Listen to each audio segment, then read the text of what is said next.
Gracias por estar con nosotros en Foro Global. En tu pantalla estaba la respuesta a la trivia de la noche. Ya está en el estudio Antonio Martínez Velázquez. Antonio Marvel, él es cofundador de Horizontal, previamente fue oficial de comunicaciones para Artículo 19, editor de Indie Weblogs, consultor en Cientica y cofundador del grupo Democracia Deliberada. Se ha especializado en derechos de privacidad en la red y derechos digitales. Antonio, bienvenido a Nueva Cuenta Foro Global. ¿Cómo estás? Gracias, Gerardo. Muy buenas noches. Oye, estuviste en mayo pasado en una conferencia global de temas de derechos digitales en Toronto. Entiendo que es la más importante del mundo, RightsCon. ¿De qué se trató? ¿Por qué estuviste ahí? ¿A qué consenso? ¿De qué se está hablando, digamos, en estas conferencias ahora? Bueno, es interesante. En efecto, hace unas par de semanas en Toronto se llevó a cabo esta conferencia donde participaron más de 115 países. Es una conferencia privada, es decir, los espacios donde Internet se regula de manera global pues son de dos tipos, los privados y los públicos. Los públicos dependen generalmente de la ONU, que es el Internet Global Forum, que fue hace 2 ediciones en México, en Guadalajara, y luego los eventos privados que tienen otro tipo de discusiones y que por lo mismo también son interesantes. Este de Toronto pues tenía varias temáticas, pero la principal tenía que ver con la desinformación.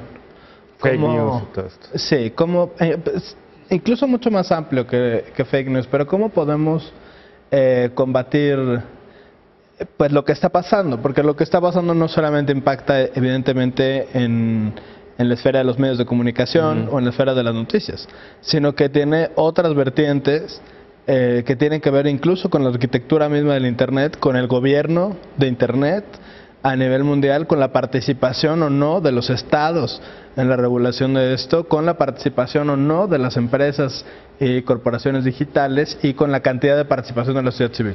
Entonces, pues la temática principal de esta conferencia este año fue en torno a la desinformación. Es la tercera vez que participo. Y cada año tiene estas temáticas y además tiene una misión o bueno, una naturaleza multiactor. Entonces va a gobiernos, van a empresas, va a academia y va a sociedad civil. Y que 115 países, ¿no? Fueron representantes de gobiernos de 115 países. ¿México con qué cara va? ¿Qué es lo que dice? Digamos, porque en la comunidad digital y entre muchos de los activistas ha habido denuncias importantes de espionaje por parte del gobierno mexicano con lo de Pegasus. Y de repente pues van a esta conferencia a hablar de desinformación y ¿qué temas llevan? Pues la verdad es que en esta edición no había delegación mexicana de los gobiernos, del gobierno. Quizá alguno u otro, pero no es, recuerdo hace 3 ediciones de esta misma conferencia en San Francisco, donde sí que había pues la delegación mexicana de la Estrategia Digital Nacional, y estaban algunos paneles, se organizaron algunos eventos, y en esta ocasión están mucho más retirados. Me parece que en efecto en la parte de los foros públicos, particularmente en la edición de México del Foro Global de Internet, no les fue bien. No les fue bien en muchos sentidos. Había mucho reclamo de la sociedad civil, no solamente mexicana, sino ahí, como sucede en los eventos internacionales propiciados por la ONU, también pasa que otras comunidades internacionales como los académicos o la sociedad civil pues se hermanan con ciertas cosas, sacan sus statements, pues es muy interesante y se le reclamó en ese momento al gobierno mexicano el tema de la privacidad, porque acababa de ser revelado lo de Pegasus, estaba a punto de ser revelado. Y lo mismo le pasó en el foro por el gobierno abierto en Costa Rica, donde hubo una clara protesta.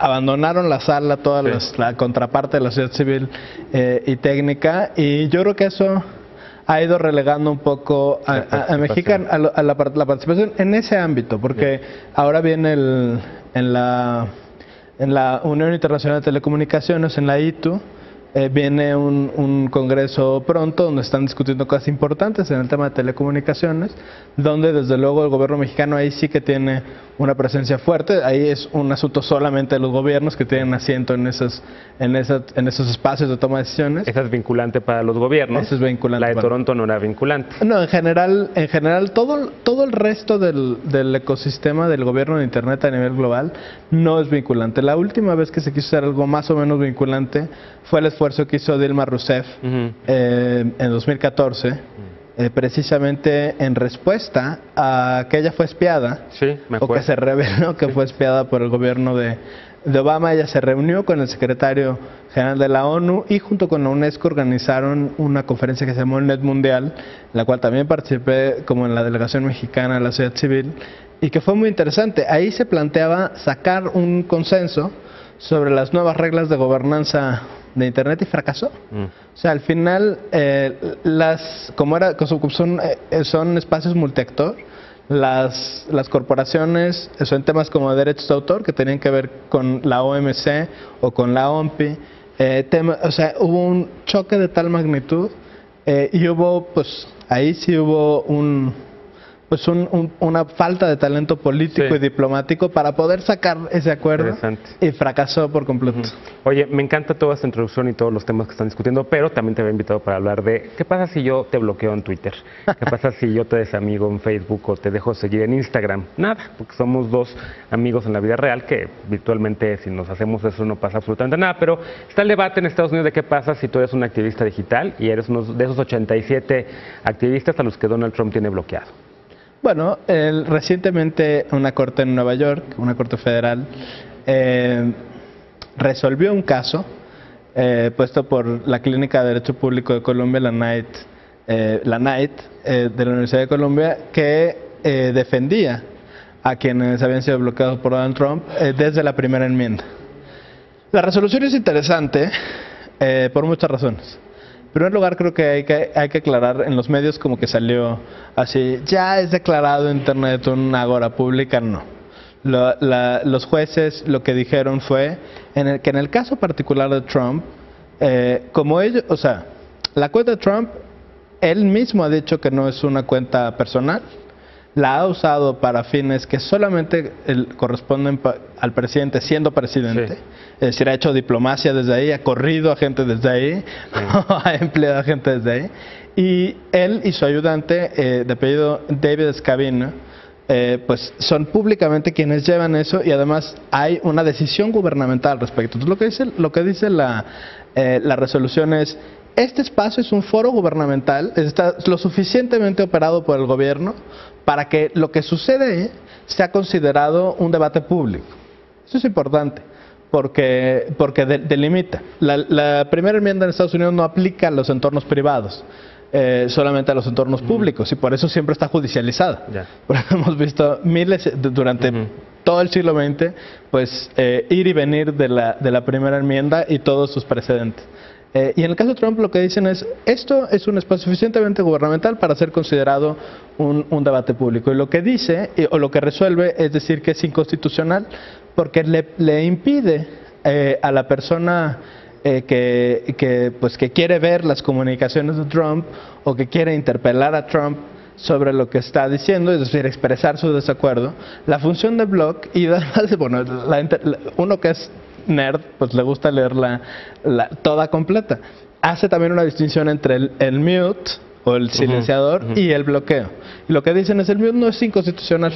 Podría pasar porque puedes ver como usuario lo que de cualquier manera. No solamente puedes ver como usuario eso, sino que el resto puede ver lo que está sucediendo como un debate normal. En cambio, en el blog le impides a la persona realmente acceder a la información, que en este sentido, por la reflexión anterior, es decir, por el espacio gubernamental que es pública. Y lo último que decide, que es interesante también, y quizá un poco ingenuo, es que los jueces lo que dicen es: no le vamos a decir a Trump que deje de bloquear gente, es decir, no le ordena que deje de bloquear gente, sino que dicen el solo hecho de decir que es inconstitucional hará que el señor Trump y su ayudante dejen de estar bloqueando. Pues no lo han hecho todavía y ya tiene ahí presentada una demanda, una contrademanda ante ese juzgado. Muchas gracias, Antonio, por estos minutos para Foro Global.